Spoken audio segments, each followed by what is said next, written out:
step by step, just so we get a good handle on what these questions are asking us.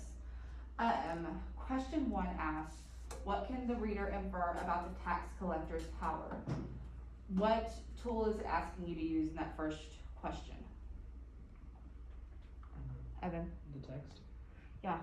And you're having to go back and make an inference. Do you remember what an inference is?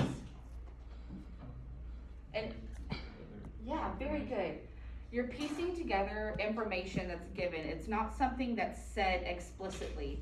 It's implied by the text. So then our next part of this question is, where does his power come from and how is it expressed?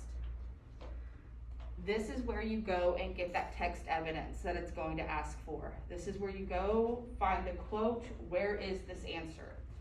So I want you all to turn to page 1 and go to paragraph 3 in your textbooks. For my online students, it's going to be paragraph 3. And the place you'll find this answer is, the highest official is the chief tax collector. He has the rank of colonel and is known as such. Right there. That is giving you your inference about the tax collector's power, because a colonel isn't just some low-ranking officer. A colonel isn't a foot soldier. A colonel is in charge. I mean, think about Colonel Sanders. You know, like, he is the king of fried chicken, all right? So make that inference based on what you know about any kind of military. And you really can use Colonel Sanders as an example, because he is in charge. He's the kingpin. You know who he is. All right? So I'm going to give you a few minutes to change your answer or update your answer for question 1. Okay, let's do 5 minutes. You can go for it. Our second question, what do you know about the relationship between the government located in a faraway capital and the small town? How do the villagers view the capital and the people who represent it? Cite evidence from the text to support your answer. You're given the description of the small town right there in the first and second paragraph. That's where you're going to find your text evidence. Can anybody tell me what we're looking at, like what we're looking for? What did we compare this government to and the small town?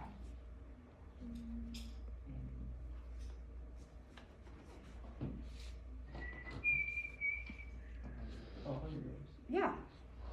They're being controlled by something they can't see. And they're not getting any news from these people. So what kind of inference can you make? Does the government have a whole lot of control over them, or very little? No, keep going, but tell me why. So I want you to answer, and then you have to support your answer. What role does the ceremony play in the life in the small town? So when we're getting a description of the ceremony in paragraph 5, it calls it a solemn affair. Solemn also means bad or sad. It's not happy. So when all these people gather, they are not expecting good news, right? Good?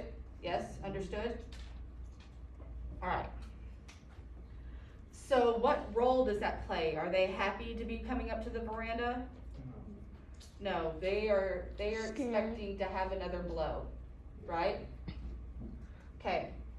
How do most townspeople feel about this custom? Again, you're going to have to make an inference, knowing that they're not used to getting any kind of good news. How would you feel about it? All right, and of course, support your answers with evidence from the text. You will find this part in paragraph 5. It's a long, long paragraph, but it's right there towards the middle of it. So you do not have to read the whole thing. All right. Question number 4 asks us to use the context clues to determine the meaning of the word exceptional as it's used in the paragraph 5. Now I have that anchor chart for you that you were supposed to copy down, remember? And it's available on Schoology, the anchor chart for context clues. So you're gonna have to find the definition, and it is going to be in or around that sentence. This is one of the easiest questions. I'm not gonna say easy, I'm gonna say Simple. not as difficult. It's not that hard. We're gonna figure it out. If you have any questions about where to find this word or how to use the context clues, you have to ask me. I can't help you if you do not ask. All right, dictionary entry. Petition. Noun. It's a formal written request to an authority. A solemn appeal to a superior.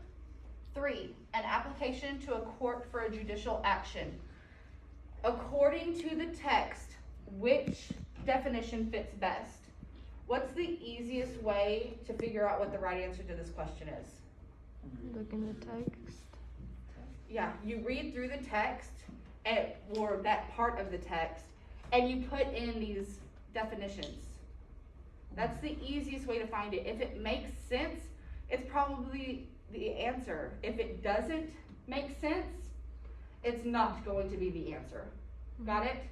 Got it. Okay. So I'm gonna give you all about 5 minutes